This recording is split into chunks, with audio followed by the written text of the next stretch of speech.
noite, meus cumprimentos. A afirmativa de que sou muito feliz em estar aqui de novo falando com vocês a respeito de personalidades da doutrina espírita, agora já em número de quase 60, da Europa, do Brasil, de outros países, que nesses 160 e tantos anos, a partir de Allan Kardec, tem contribuído grandemente para a firmeza de conceitos, a complementação perfeita de ideias, do intercâmbio com o mundo espiritual e trabalhando nos campos filosófico, científico e religioso. Todos trabalhando em equipe, uns ajudando os outros, nos dois planos, no plano espiritual e aqui em nosso planeta, de forma que é esse conjunto de mulheres e de homens que trabalham pela doutrina, estudam, se dedicam totalmente à tarefa, é que essa doutrina, hoje, na questão social, na questão filosófica, como uma intelectualidade marcante na história, está firme a doutrina espírita hoje em todo o mundo. Então, dessas personalidades, todas importantes, ninguém pode dizer uma mais importante do que outra, porque cada um trabalhando ao seu modo, no seu setor, do seu jeito. Então, essa construção é feita dessa forma bastante interessante. Eu não vou falar em ordem cronológica, às vezes eu vou e volto no tempo, de acordo com aquilo que eu acho que compõe melhor a nossa história, a questão de explicar a atividade de cada personalidade. Hoje, o Humberto de Campos, o grande Humberto de Campos Veras, que foi sempre chamado de Humberto e Humberto de Campos, que nasceu no Maranhão, no interior, em Miritiba, em 25 de outubro de 1866. Humberto, jornalista, crítico, contista, memorialista, político e escritor, principalmente o escritor. De origem humilde, Humberto é filho de Joaquim Gomes Veras e Ana de Campos Veras. Em 1910, com 24 anos, ele publicou o seu primeiro livro de versos intitulado Poeira, que já fez um bom sucesso, já marcou realmente a sua presença como intelectual. Voltando, quando ele tinha apenas 6 anos, a morte de seu pai ocorreu no interior então do Maranhão e a família foi levada para a capital, São Luís. De infância pobre, desde cedo Humberto começou a trabalhar no comércio como balconista, faxineiro, em todas as funções de quem trabalha atrás de um balcão. Era o seu meio de subsistência, sua e de sua família, porque ele também tinha que cuidar da sua mãe. Aos 17 anos, algum tempo depois, então ele passou a residir em Belém do Pará, trocou de estado, na Grande Belém. Em Belém, ele foi colaborador e redator da Folha do Norte e da província do Pará. Então nós já estamos encontrando Humberto trabalhando como jornalista. Cumprindo a sua tarefa em São Luís, em Belém, em 1912 ele se transfere para o Rio de Janeiro. Já uma mudança radical para a capital da República. Não mais agora as duas capitais, São Luís e Belém. Agora a cidade maior, o Rio de Janeiro, que é a capital do Brasil. No Rio, vamos ver então que a gente o nosso convívio são as pessoas com quem relacionamos, com quem andamos, é que nós sabemos, até para a questão de julgamento de quem somos nós, os amigos de Humberto de Campos, no Rio de Janeiro, os primeiros amigos, foram Coelho Neto, Emílio de Menezes e Olavo Bilac. Vejo, então, que grandes amigos. Quando ele passa a trabalhar no Imparcial, ele está nas mesas próximas de trabalho de Rui Barbosa, de José Veríssimo, Vicente de Carvalho e João Ribeiro. Então é gente das melhores companhias. E é aí que, trabalhando no Rio de Janeiro, ao lado de tão ilustres personalidades, é que ele se torna conhecido de âmbito nacional. Os jornais vão para todos os lugares, todo o território, e ele escrevendo todos os dias, então estará presente na leitura de todos aqueles que realmente querem saber das novidades. É publicação diária, jornais do Rio, de São Paulo e de outras capitais, e pelo correio a sua colaboração. Há um momento em que ele também usa o pseudônimo de Conselheiro XX, Conselheiro 20. Conselheiro 20. Ele já vai usar o nome de Humberto e, não satisfeito somente de Humberto e Conselheiro 20, ele usa outros pseudônimos: Almirante Justino Ribas, Luiz Foca, João Caetano, Giovanni Morelli, Batu Alá, Micromegas e Hélios. Então, é um polímata. É realmente como se fosse uma multidão de escritores. É a sede de escrever e de produzir. De modo sério, de modo alegre, de modo jocoso, mas sempre escrevendo muito. Aí encontramos Humberto agora na posição maior. Em 1920, ele é eleito em 1919 como membro da Academia Brasileira de Letras e vai se empossar em 8 de maio de 1920. E nesse mesmo ano de 1920, ele é também eleito deputado federal pelo Maranhão. Deputado federal pelo Maranhão. Aí vem a Revolução de 1930, e essa revolução, no governo de Getúlio Vargas, dissolve o Congresso. Dissolvido o Congresso, Humberto de Campos não mais tem mandato de deputado federal. Volta à planície. Mas Getúlio Vargas, o grande presidente, admirador de Humberto, muito admirador de Humberto, procurou minorar as dificuldades dele e o nomeou inspetor de ensino, inspetor de escolas, alunos e professores. Não ficou só nisso, não. O presidente Getúlio também nomeou Humberto para diretor da Casa de Rui Barbosa, que fica até hoje no Botafogo. Então, além de inspetor, diretor da Casa Rui Barbosa. Em 1931, como autoridade intelectual, escritor, jornalista, a viagem do governo, ele foi ao Prata, Argentina, numa missão cultural que resultou de um brilho enorme e realmente um trabalho notável em nome do Brasil. Em 1933, ele publica o seu mais importante livro, o livro chamado Memórias, que a gente fala normalmente Memórias de Humberto de Campos. Eu me encanto, desde criança, na minha juventude eu li Memórias várias vezes. No meu gosto, é o estilo realmente de quem sabe, de quem quer ensinar ou dizer as coisas. O estilo simples, perfeito, bonito, cordial, e realmente é uma fala do escritor para o leitor. Volto agora a Humberto menino, como eu disse, sem ordem cronológica, em Parnaíba. Ainda menino, Humberto planta o seu famoso cajueiro. Esse cajueiro hoje é um espaço memorial. Está lá o Memorial Humberto de Campos. Esse cajueiro é protegido por lei municipal como patrimônio histórico e cultural da sua cidade. O cajueiro tem placas e monumento de bronze. Esse monumento com a efígie de Humberto de Campos. Eu sempre gostei e admirei, amei esse cajueiro de Humberto de Campos.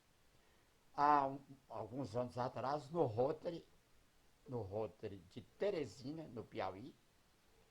Eu me sentei por acaso ao lado de um companheiro que era prefeito da cidade de Humberto, prefeito de Biritiba, onde Humberto plantou o seu famoso cajueiro, esse cajueiro patrimônio. E eu falei com, acho que tanto gosto, tanto amor, tanta admiração por Humberto, por sua infância no interior do Maranhão e por seu cajueiro, que o prefeito me fez um convite para que eu fosse lá fazer uma palestra como convidado oficial do município. Eu acabei não indo, algumas circunstâncias de vida não me permitiram eu chegar a aceitar o convite do prefeito, meu companheiro de roda. Mas o meu colega de Banco do Brasil, Francisco Narciso, que é também do Nordeste, visitando a cidade de Humberto de Campos, trouxe 2 mudas do cajueiro dele. Eu acredito que a castanha plantada lá, e eu plantei no meu quintal. Não sabe, então, que caju tão bonito. E a minha felicidade dos filhos, de toda a família, de termos aqui um filho do cajueiro de Humberto de Campos. Esse cajueiro tão famoso. Bom, a vida passa.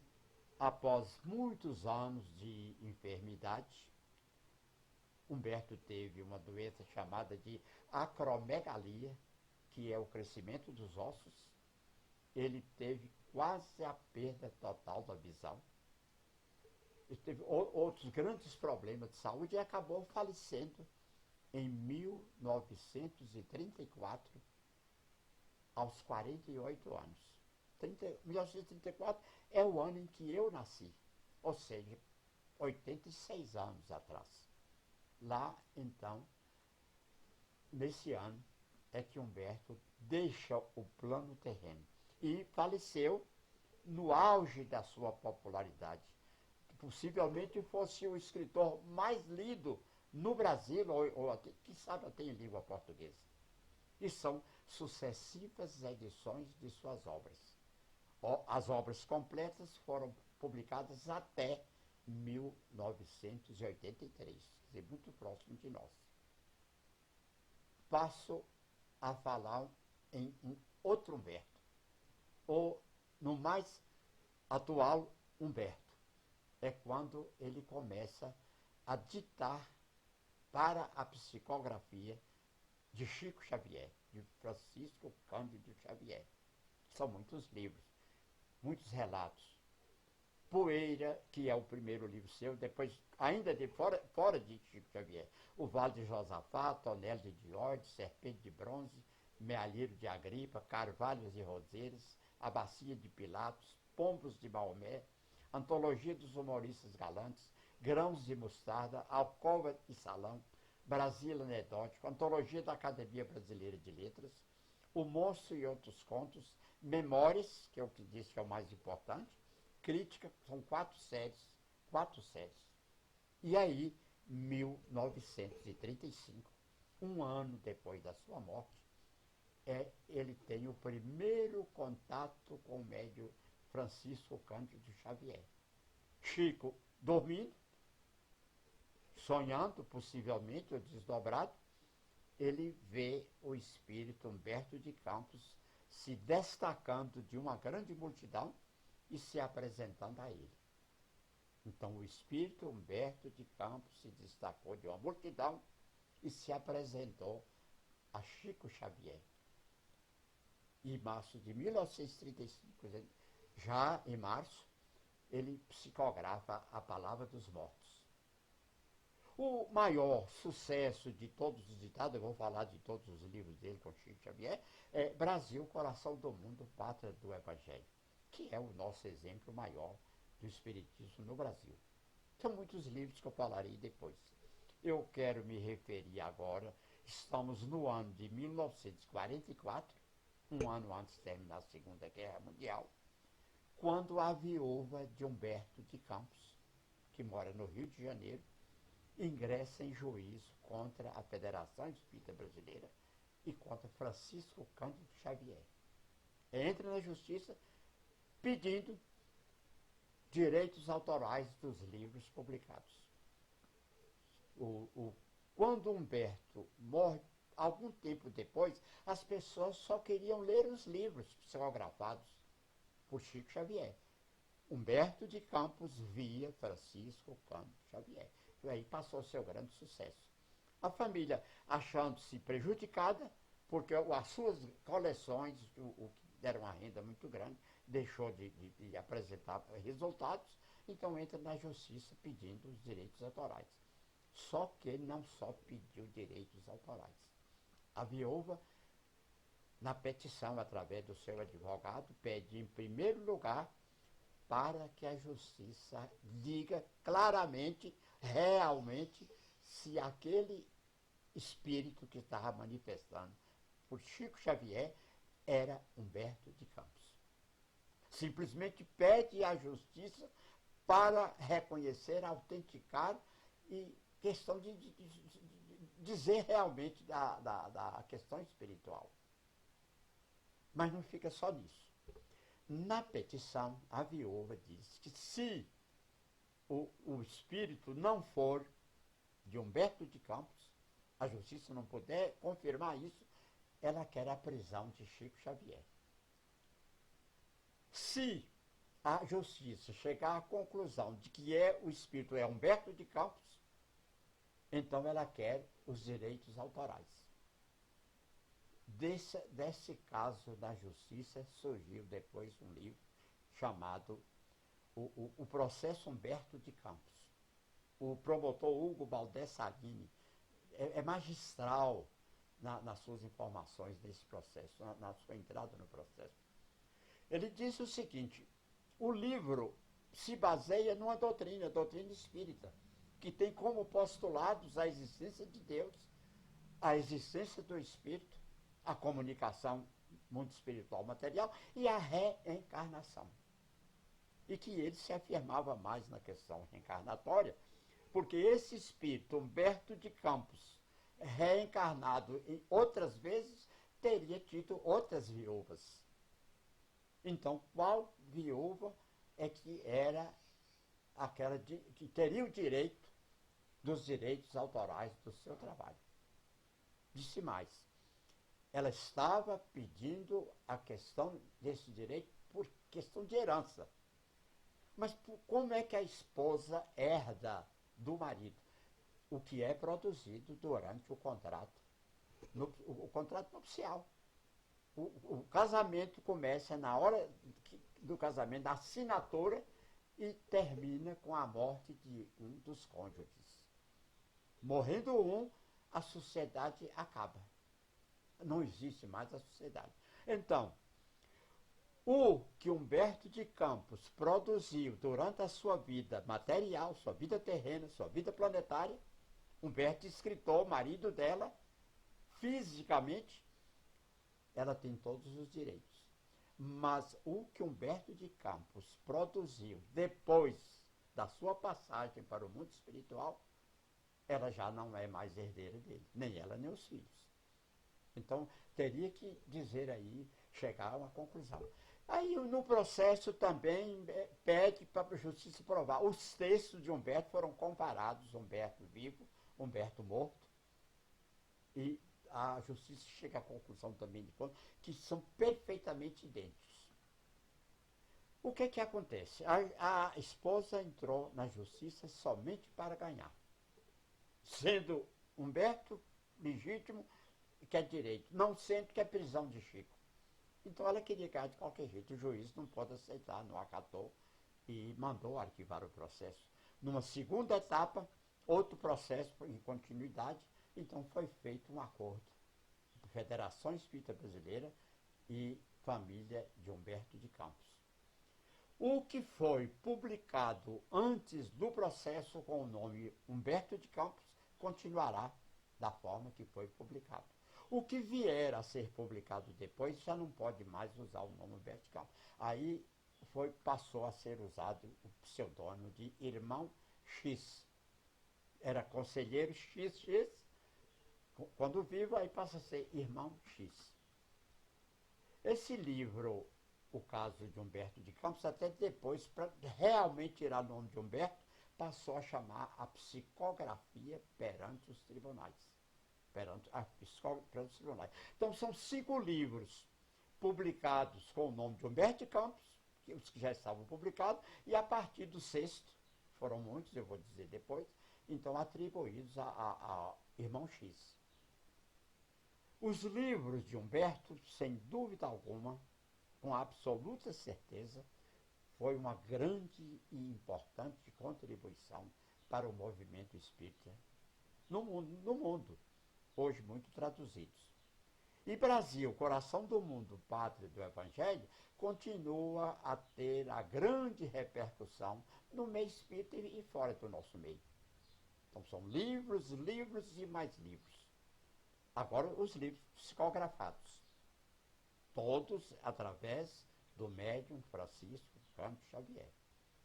Palavras do Infinito, Crônicas de Além Túmulo, repito, Brasil, coração do mundo, pátria do Evangelho, Novas Mensagens, Boa Nova, que é um sucesso, Reportagens de Além Túmulo, Lázaro, Rede Vivo, Luz Acima, Pontos e Contos, Contos e Apólogos, Contos desta e de outra vida, Cartas e Crônicas, Estante da Vida, Relatos da Vida, Histórias e Anotações. São muitos. Nova fase para o Espiritismo, para Chico Xavier e para a Federação Espírita Brasileira. O nome altamente conhecido e reconhecido, altamente admirado e amado, de Humberto de Campos, nessa parceria Mundo Espiritual e psicografia de Chico Xavier, então é uma questão de crescimento da doutrina espírita, de da federação, de todas as organizações espíritas.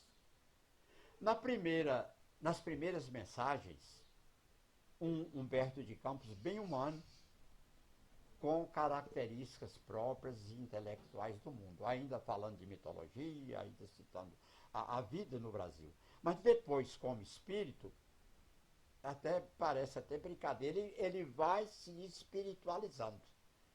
É espírito e se espiritualiza, eu explico por quê. Ele se torna a questão muito mais ligadas ao Evangelho, à doutrina, às vidas sucessivas e ao mundo espiritual.